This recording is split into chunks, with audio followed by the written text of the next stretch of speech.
السلام علیکم، welcome to our YouTube channel Novelistan. اگر آپ ہمارے چینل پہ نئے ہیں تو ہمارے چینل کو لائک کریں، سبسکرائب کریں اور بیل آئیکن کو پریس کیجیے۔ اس ویڈیو میں ہم آپ کے لیے لائے ہیں روزانِ زندان سیزن 2 ایپیسوڈ 24 پارٹ 1 بائی ملائکہ رفیع۔ تو چلتے ہیں اپنے ایپیسوڈ کی طرف۔ شہزام نے صبرین کی طرف نظر نہ ڈالی اور مڑ کر ماریہ سے کہا، اس کی تلاشی لو اور زبردستی اس سے دستخط کرواؤ۔ میں باہر انتظار کروں گا۔ اس کے بعد وہ باہر نکل گیا۔ ٹھیک ہے، ماریہ خوش ہو گئی۔ وہ صبرین سے کافی عرصے سے ناراض تھی۔ اس نے اپنا ہاتھ بڑھایا اور فرضی طور پر صبرین کی تلاشی لینے کی کوشش کی۔ اس نے صبرین کا سویٹر اتار دیا جس سے اس کی پتلی کمر نظر آنے لگی۔ چونکہ صبرین فرش پر دبی ہوئی تھی، اس کا جسم کافی نمایاں ہو گیا تھا۔ چونکہ اس کے قریب کچھ مرد بھی تھے، صبرین نے شرمندگی میں اپنا سر اٹھایا۔ تم، اس سے پہلے کہ وہ اپنی بات مکمل کر پاتی، ماریہ نے اس کا منہ بند کر دیا۔ صرف اس کی آہیں سنائی دے رہی تھی۔ ماریہ کو فکر تھی کہ شہزام اندر نہ آ جائے، اس لیے اس نے فوراً مسکراہٹ کے ساتھ کہا، مس صبرین، مجھے گالیاں دینے کا کوئی فائدہ نہیں، مجھے صرف شادی کا سرٹیفکیٹ چاہیے۔ جب ماریہ یہ کہہ رہی تھی، اس نے صبرین کی جینس میں ہاتھ ڈالا اور بڑبڑائی، یہ اندر ہے نا؟ پھر اس نے صبرین کی جینس نیچے کھینچ لی اور لیونا کی دونوں مردوں کی آنکھیں پھٹی رہ گئی۔ صبرین کی آنکھوں میں غصہ تھا۔ وہ ماریہ سے چھوٹنے کی کوشش کر رہی تھی، لیکن ان لوگوں کے بازو فولاد کی طرح مضبوط تھے۔ جتنا زیادہ صبرین شرمندہ ہو رہی تھی، اتنی زیادہ ماریہ خوش ہو رہی تھی۔ ماریہ نے اس کے کان میں سرگوشی کی، پریشان نہ ہو، میں تمہارے سارے کپڑے اتار دوں گی۔ تم مردوں کو لبھانے کا مزہ لیتی ہو نا، میں انہیں تمہارا جسم اچھی طرح دکھا دوں گی۔ ماریہ تقریباً اسے برہنہ کرنے والی تھی جب اس کی حرکتوں کو مزید برداشت نہ کیا جا سکا۔ ہادی نے کہا، ماریہ، تم اس کے کپڑے اتار رہی ہو یا تلاشی لے رہی ہو؟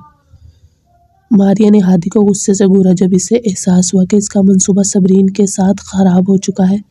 اس نے دکھ کا اظہار کرتے ہوئے جواب دیا، مجھے خوف تھا کہ اس نے سرٹیفکیٹ اندر چھپایا ہوگا۔ اگر تمہیں لگتا ہے کہ میں اپنا کام صحیح نہیں کر رہی تو تم آ کر خود اس کی جگہ لے لو۔ اسسٹنٹ ہادی کی اس کی تنقید سے چڑ گیا۔ وہ اچھی طرح جانتا تھا کہ صبرین شہزام کی بیوی ہے اور شہزام اسے ہاتھ نہیں لگانے دے گا۔ اس وقت دروازے سے قدموں کی آواز آئی۔ ماریہ نے فوراً صبرین کا کوٹ بند کیا۔ جیسے ہی شہزام اندر آیا اور گہری آواز میں پوچھا، کیا ہو رہا ہے؟ ماریہ نے اٹھ کر فوراً جواب دیا، شہزام صاحب، جب میں صبرین کی تلاشی لے رہی تھی تو میں نے اس کا کوٹ اتار کر دیکھا کہ شادی کا سرٹیفکیٹ اندر ہو، لیکن اسسٹنٹ ہادی نے مجھے اس کا کوٹ اتارنے پر ملامت کی۔ صبرین نے طنزیہ انداز میں کہا، کیا تم مجھے برہنہ کرنے کا ارادہ رکھتی تھی؟ تم نے میرا منہ بھی بند کر دیا۔ ماریہ نے بھویں چڑھائی اور بے گناہی سے کہا، مس صبرین، میں جانتی ہوں تم مجھے پسند نہیں کرتی ہو کیونکہ میں مس میرا کا تحفظ کرتی ہوں، لیکن میں ہمیشہ اپنے فیصلے منصفانہ کرتی ہوں۔ میں صرف شہزام صاحب کے احکامات پر عمل کر رہی ہوں۔ آخرکار تم اس کی بیوی ہو، میں کبھی بھی تمہاری بے عزتی کرنے کی جرات نہیں کروں گی۔ صبرین نے اس کے الفاظ سے اتنی نفرت محسوس کی کہ اسے متلی آ رہی تھی۔ تم نے واقعی میرا کا محافظ بن کر اپنی حقیقت ثابت کر دی ہے۔ تم نے اس کی منافقت کو مکمل طور پر سیکھ لیا ہے۔ چپ ہو جاؤ، میرا کو دوبارہ گالی دینے کی جرات مت کرنا، ورنہ میں تمہیں برہنہ کروا دوں گی۔ صبرین ٹھٹک گئی، پھر اس کی آنکھیں دھندلی ہو گئیں، جیسے اس کی آنکھوں کی روشنی غائب ہو گئی ہو، اور وہ مایوسی میں ڈوب گئی۔ ہادی اس صورتحال کو مزید برداشت نہیں کر سکا۔ شہزام صاحب، آپ نے غلط سمجھا ہے، بس تم لوگ یہاں کیوں آئے تھے؟ یہ بحث کرنے کے لیے نہیں آیا تھا۔ تم لوگ تو کچھ بھی حل نہیں کر سکے جب سے تم یہاں آئے ہو۔ اندر سے شہزام کو صبرین کی بے قابو حرکتوں سے دھچکا لگا تھا، مگر اسی وقت وہ اور زیادہ غصے میں آ گیا۔ ہادی کا چہرہ غصے سے سفید ہو گیا۔ صبرین فرش پر لیٹی ہوئی تھی جیسے تھک چکی ہو۔ ٹھیک ہے، مجھے چھوڑ دو، میں کاغذات پر دستخط کر دوں گی اور تمہیں شادی کا سرٹیفکیٹ دے دوں گی۔ میں تمہیں شکست نہیں دے سکتی، میں تم جیسی بے رحم نہیں ہوں شہزام، بالکل بھی نہیں۔ کیا میں تمہارے الفاظ پر یقین کر سکتا ہوں؟ شہزام نے شک بھری نگاہوں سے پوچھا، تم نے پچھلی بار بھی مجھ سے جھوٹ بولا تھا اور تم نے مجھے لات مار دی تھی۔ میں اس بار تمہیں لات نہیں ماروں گی، چونکہ تم اتنے لوگ ساتھ لے کر آئے ہو تو میں تم سب کو اپنے 2 ہاتھوں سے کیسے ہرا سکتی ہوں؟ صبرین غمگین ہنسی. شادی کا سرٹیفکیٹ میرے پاس نہیں ہے، وہ بھائی کیبنٹ کے گلدان میں ہے. ہادی فوراً اسے تلاش کرنے گیا اور اس نے کچھ ہی وقت میں وہ نکال لیا. شہزام صاحب، یہ سچ ہے. شہزام نے اپنی آنکھیں تنگ کی اور حکم دیا، اسے چھوڑ دو. ماریا کی آنکھوں میں غصے کی جھلک آئی جب لیونا کے دونوں مردوں نے بے پرواہی سے صبرین کو چھوڑ دیا. صبرین نے اٹھنے کی کوشش کی لیکن اس کی پاؤں طویل عرصے تک دبے رہنے کی وجہ سے درد اور سن ہونے لگے تھے. اس کے پاؤں لچک گئے اور وہ گرک گئی. شہزام کے پاؤں اکڑ گئے جیسے ہی اسے اچانک خواہش ہوئی کہ وہ جا کر اس کا سہارا دے، لیکن چند لمحوں بعد اس نے ٹھنڈے انداز میں دوسری شادی پر رضامندی کے کاغذات کی طرف پھینکے. اس پر دستخط کرو اور مجھے بے رحم کہنے کا سلسلہ بند کرو. اس کے بدلے تمہیں $200 ملین ملیں گے. Million dollar? کیا یہ $100 ملین ہر 200 رات کے حساب سے ہے؟ صبرین نے زہریلے لہجے سے کہا. شہزام اور زیادہ چڑھ گیا اور اس کا لہجہ اور سرد ہو گیا. تم بہت سوچ رہی ہو. میں بس یہ چاہتا ہوں کہ تم مجھے مستقبل میں تنگ نہ کرو. فوراً دستخط کرو اور میرے پاس وقت نہیں ہے. ٹھیک ہے. صبرین نے قلم اٹھایا اور کاغذات پر دستخط کر دیے. شہزام دماغی طور پر سن ہو گیا اور اس نے اس کے ہاتھ کو دیکھا. جب سے اس نے سنا تھا کہ وہ زندہ ہے وہ اسے تنگ کر رہا تھا، کیونکہ یہاں کے قانون کے مطابق مسلمان ہونے کے ناطے اسے اپنی پہلی بیوی سے رضامندی کے پیپرز پر دستخط لینے ہوتے ہیں. شہزام کا ارادہ اسے طلاق دینے کا بالکل بھی نہیں تھا، تبھی وہ صرف رضامندی کے کاغذات پہ زبردستی دستخط لینا چاہتا تھا. لیکن اب جب یہ لمحہ آ گیا تھا اسے کوئی سکون نہیں محسوس ہو رہا تھا، بلکہ وہ کچھ اداس تھا. ایسا لگ رہا تھا جیسے اس نے کچھ کھو دیا ہو جو ابھی اس نے دوبارہ حاصل کیا تھا. جیسے وہ چاہتا تھا کہ صبرین انکار کر دے اور وہ اسے اجازت نہ دے، کوئی رضامندی نہ دے دوسری شادی کی. لیکن یہ لو. صبرین نے کاغذات اس کے ہاتھ میں دے کر خود کو دوبارہ سنبھال لیا. تمہیں اس کا ثبوت آج دوپہر مل جائے گا. کاغذات لے کر شہزام مڑا اور باہر چلا گیا. ماریا نے صبرین کو فخر سے گھورا اور باقی کے ساتھ باہر چلی گئی. گھر پھر سے خاموش ہو گیا. دروازے کی پشت پر ٹیک لگا کر صبرین قلم اپنے ہاتھ میں پکڑ کر ہنس پڑی. آخرکار یہ ہو ہی گیا تھا اور اب اسے انتظار تھا شادی کے دن کا، کیونکہ اس دن دھماکہ ہونے والا تھا. بالکل اچانک دھماکہ. بوم. اسے شہزام سے تعلق رکھنے نہ رکھنے کی بالکل بھی پرواہ نہ تھی. شہزام سیڑھیاں اتر کر ہادی کو وہ کاغذات دے رہا تھا. جاؤ اور یہ معاملہ نمٹاؤ. ٹھیک ہے. ہادی نے ماریا کی طرف ایک نظر ڈالی اور پھر مڑ کر چلا گیا. ان منافقوں کے درمیان ہادی کو لگتا تھا کہ وہ الٹی کر دے گا. جلد ہی شہزام نے کامیابی سے رضامندی کو حاصل کر لیا. جب اس نے اسے کھولا تو اس نے اندر کی تصویر کو دیکھ کر اچانک ایک خالی پن محسوس کیا. ماریا نے اسے یاد دہانی کرائی. شہزام صاحب، کیا آپ اس ثبوت کی تصویر لے کر مس میرا کو بھیجنا چاہتے ہیں؟ وہ واقعی خوش ہو جائیں گی. تم تصویر لے سکتی ہو. شہزام نے اسے وہ کاغذات پھینک دیے. اس کے بعد اس نے اپنا لیپ ٹاپ کھولا اور کام کرنا شروع کیا، لیکن وہ کافی دیر تک اس پر گھومتا رہا، حالانکہ اس نے ایک لفظ بھی نہیں ٹائپ کیا.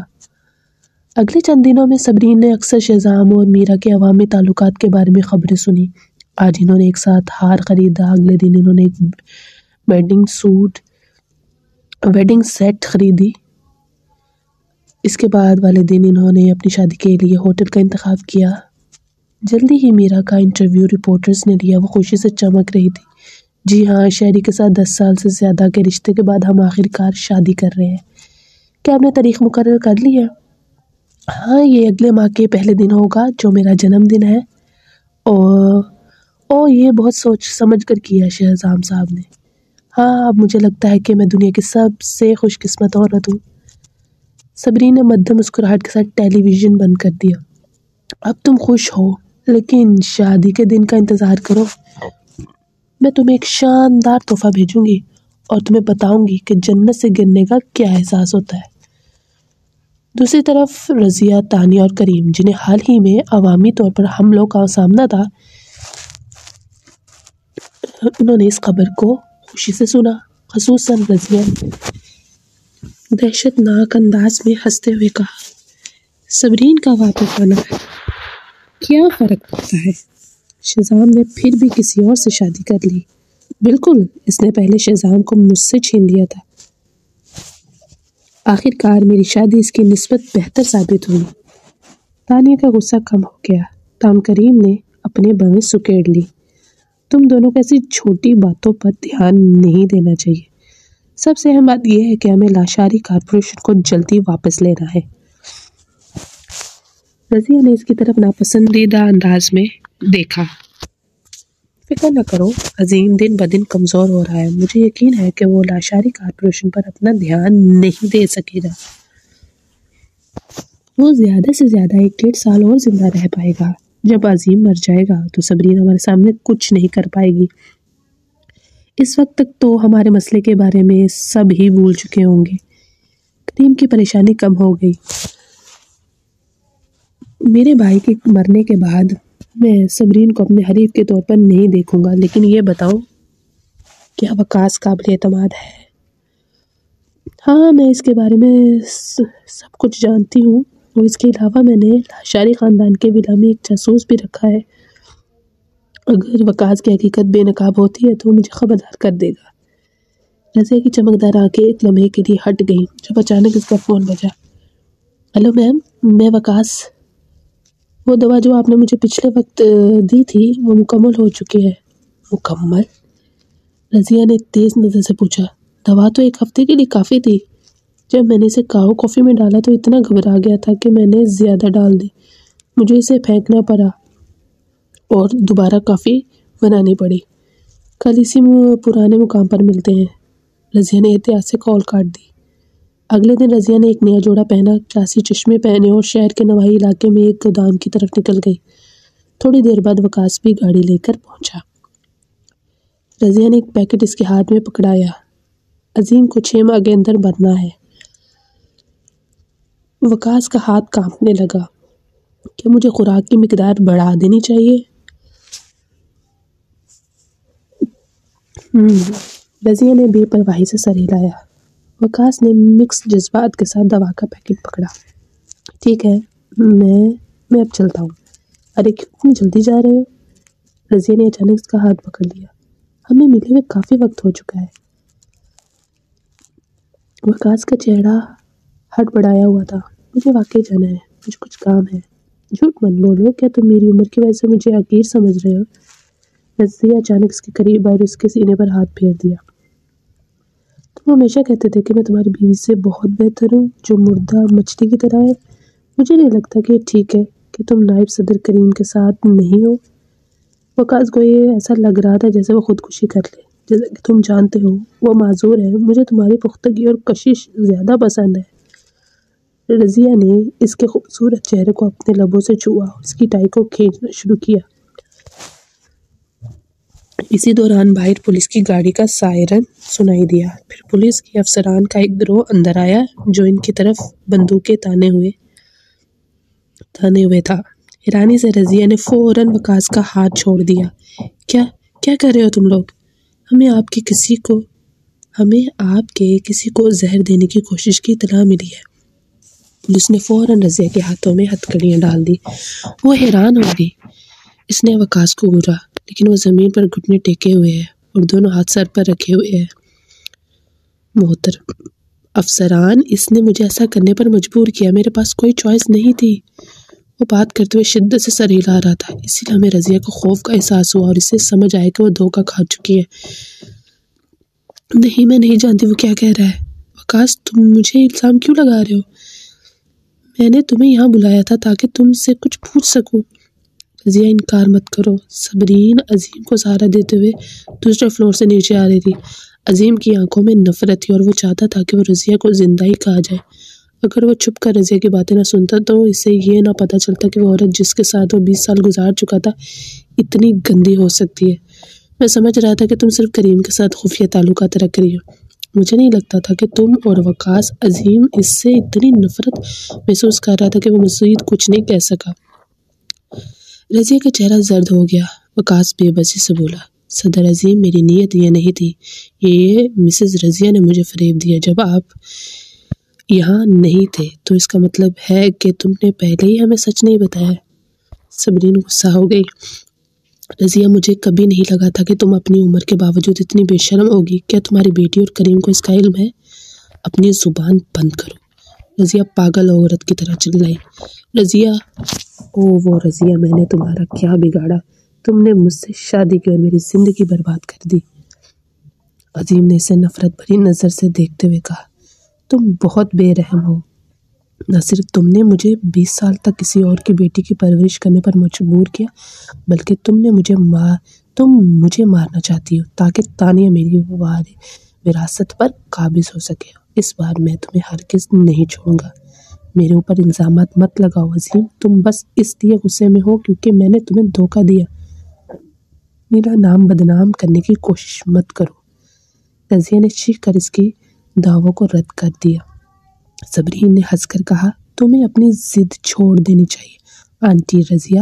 وقاص پر ایک مائکرو فون ہے اور ہم نے تمہاری پچھلی فون کال بھی ریکارڈ کر لی ہے۔ سوچو تم نے ابھی وقاص سے کیا کہا۔ رضیہ چونک گئی۔ اس نے یاد کرنے کی کوشش کی۔ اس نے کہا تھا کہ وہ چاہتی ہے کہ عظیم 6 ماہ میں مر جائے۔ اس کے گھٹنے جواب دے گئے اور فرش پر گھٹنے ٹیک کر گر پڑی۔ اس نے وقاص کو پاگل عورت کی طرح پکڑ لیا۔ یہ سب تمہاری سازش ہے اور میں تمہیں نہیں چھوڑوں گی۔ یہ مجھے دھمکیاں دے رہی ہے آفیسر۔ وقاص اتنا ڈرا ہوا تھا کہ فوراً پولیس کے پیچھے چھپ گیا۔ یہ عورت بہت بے رحم ہے۔ رضیہ ہنس دی۔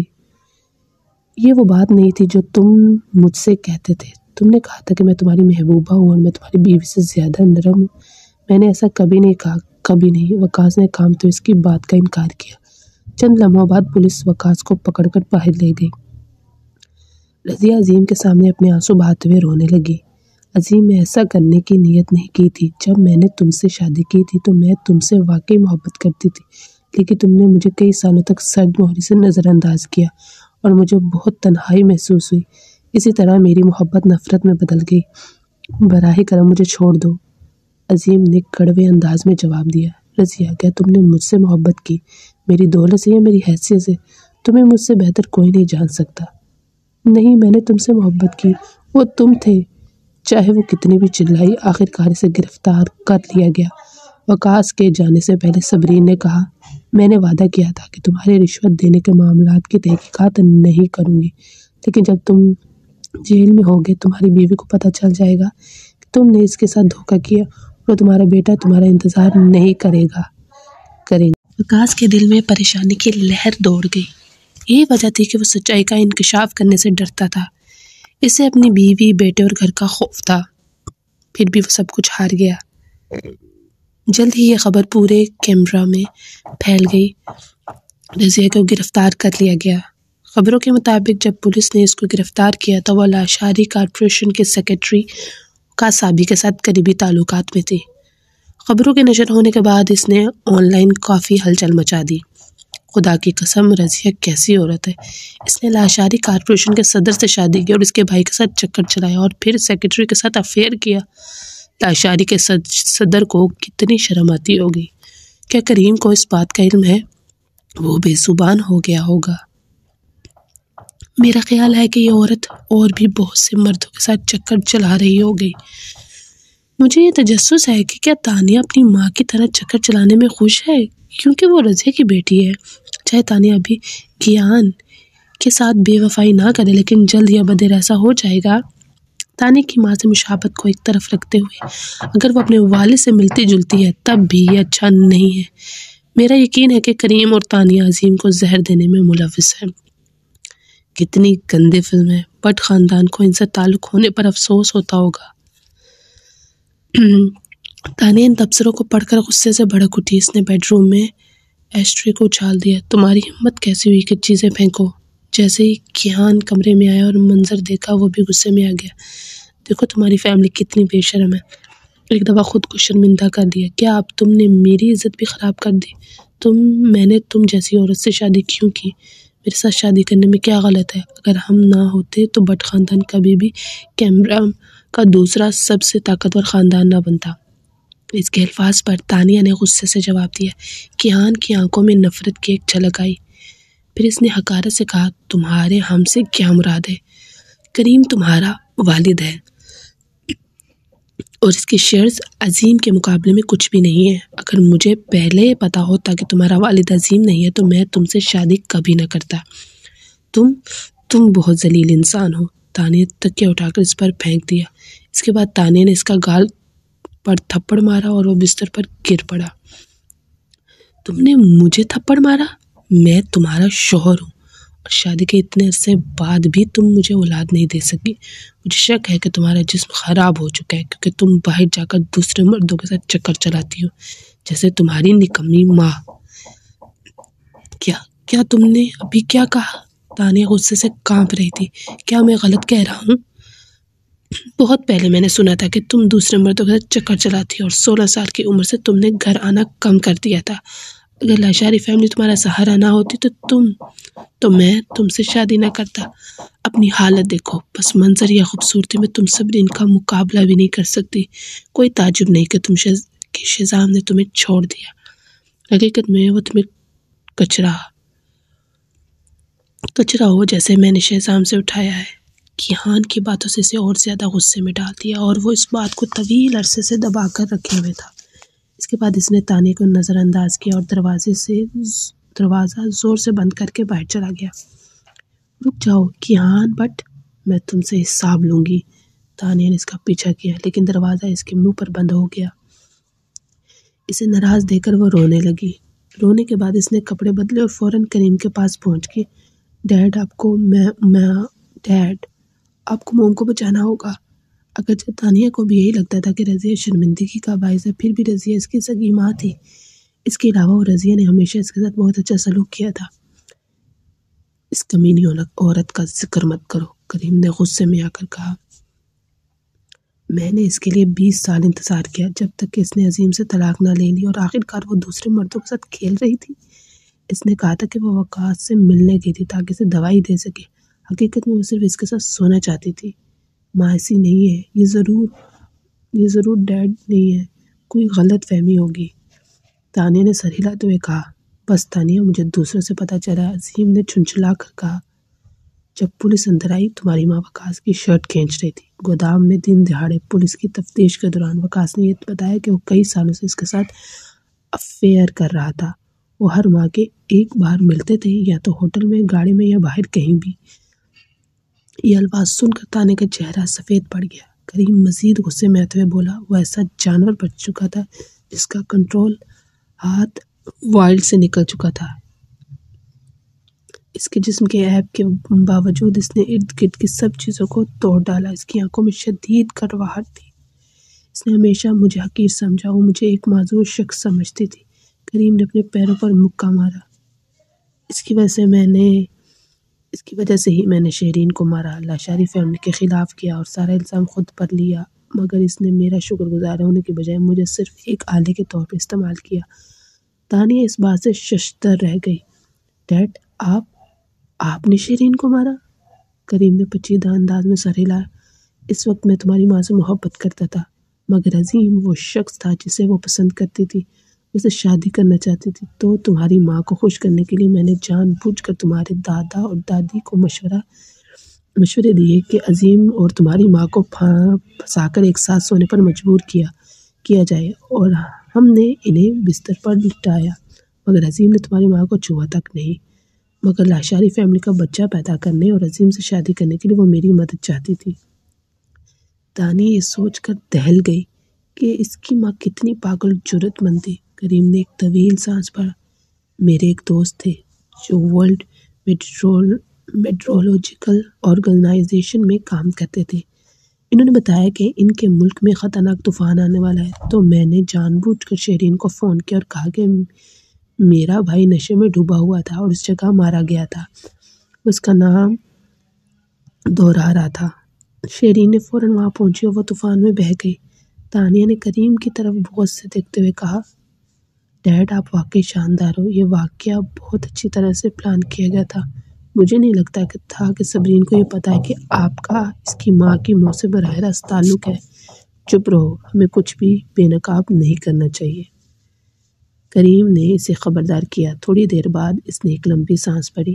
اب میں تمہاری ماں کے لیے کچھ نہیں محسوس کرتا، چاہے میں جتنا بھی اس کے لیے کروں، وہ کبھی بھی مجھ سے محبت نہیں کرے گی۔ اس کے علاوہ اب جب پولیس کے پاس اس کے کرتوتوں کے ثبوت ہیں تو اس بار میں اسے بچا نہیں سکتا۔ مجھے یہ بھی فکر ہے کہ ہم بھی اس کے ساتھ نہ پھنس جائیں۔ تانیہ نے اپنے آپ کو سنبھالا۔ ڈیڈ، آپ کا مطلب ہے عظیم کو زہر دینے 4 سال پہلے اس کے حادثے اور شیرین کی موت کے بارے میں ہمیں تو تمہاری ماں کو یہ سب باتیں بے نقاب نہیں کرنے دینی چاہیے۔ کریم نے اس کی طرف ایک نظر ڈالی۔ تم نہیں چاہو گے کہ تم بھی اس میں پھنس جاؤ اور جیل پہنچ جاؤ، ہے نا؟ ڈیڈ سمجھ گئی۔ تانیہ کا جسم کانپ رہا تھا۔ پھر وہ چلی گئی۔ پولیس اسٹیشن پہنچ کر رضیہ سے ملاقات کی۔ ویسے لگ رہی تھی جیسے راتوں رات بہت بوڑھی ہو گئی ہو۔ تانیہ کو اسے پہچاننا مشکل ہو گیا۔ اندر سے اس نے رضیہ کے لیے حقارت محسوس کی۔ اگر اس کے کرتوت نہ ہوتے تو تانیہ اس پر غلط نظر نہ ڈالتی۔ تانیہ، تمہیں مجھے بچانا ہوگا۔ رضیہ اتنی بے چین تھی کہ وہ آدھا گھنٹے میں رونے لگی۔ میں نے وکیل سے پوچھا ہے، اس بار آپ کو حقیقت میں جیل جانا پڑ سکتا ہے۔ تانیہ نے غمگین انداز میں جواب دیا۔ مجھے لگتا ہے کہ پولیس جلد ہی مجھ سے تفتیش کرے گی۔ وہ یہ سمجھتے ہیں کہ اس معاملے میں میرا بھی ہاتھ ہے۔ رضیہ ایک ذہین عورت تھی۔ وہ فوراً تانیہ کے پیغام کو سمجھ گئی۔ فکر مت کرو تانیہ، اس معاملے میں ملوث ہوں، تمہیں کچھ نہیں پتا، تمہارا کچھ نہیں بگڑے گا۔ مجھے ڈر لگ رہا ہے کہ آپ کے جیل جانے کے بعد میرے ساتھ کچھ غلط نہ ہو، میں اکیلی رہ جاؤں گی۔ کیہان نے آج صبح مجھے تھپڑ مارا، میرا چہرہ دیکھیے۔ تانیہ تڑپ کر رونے لگی۔ کیا ہوا ہے کیہان کو؟ رضیہ نے روتے ہوئے کہا۔ تم کریم سے مدد لے سکتی ہو۔ جب تم دوبارہ لاشاری کارپوریشن کو کنٹرول سنبھالو گی تو بٹ فیملی تمہارے ساتھ ہوگی۔ ڈیڈ اور میں تمہارا انتظار کریں گے۔ تانیہ نے روتے ہوئے کہا۔